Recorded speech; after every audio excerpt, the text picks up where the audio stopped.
Developing now, the Federal Aviation Administration looking into a plane crash that killed 2 people today shortly after takeoff from a Holland airport. David Otai and Emma Biagioni were pronounced dead at the scene.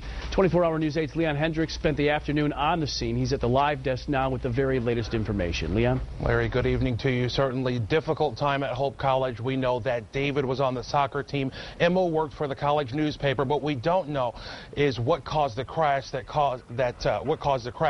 killed both of them this afternoon. You know, and when there's nothing you can do, it's frustrating. The crumpled remains of a downed 4-seater aircraft left little for emergency crews to do to help the people inside. You can actually see how the aircraft is, and that obviously the people have, passed away. 2 victims, a female passenger and the pilot, a man in his 20s who government records show had his commercial pilot's license. The aircraft, a 1979 Cessna Skyhawk. Federal investigators are now being brought in to help determine what caused it to crash. So when you get to a scene like this, it's tough. The crash happened almost in the middle of a wide open snow-covered field. Plus, it's foggy out here. The first major hurdle for investigators was finding the wreckage. To get to it, it's difficult because there are no roads. The pilot had rented the aircraft from the Tulip City Airport and departed late this morning. 11:30, crews began searching for a wreckage.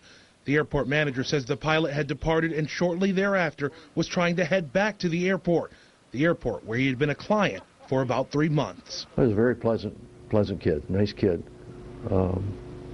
Talked to him just a couple of times, but very pleasant kid.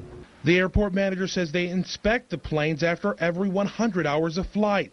He says he believes the plane was mechanically in order, but what caused the crash is but a small part amid the reality that 2 lives were lost here. It's tough. You get to know people a little bit, and even though it's a business kind of relationship, it's really tragic to have to hear these kind of things.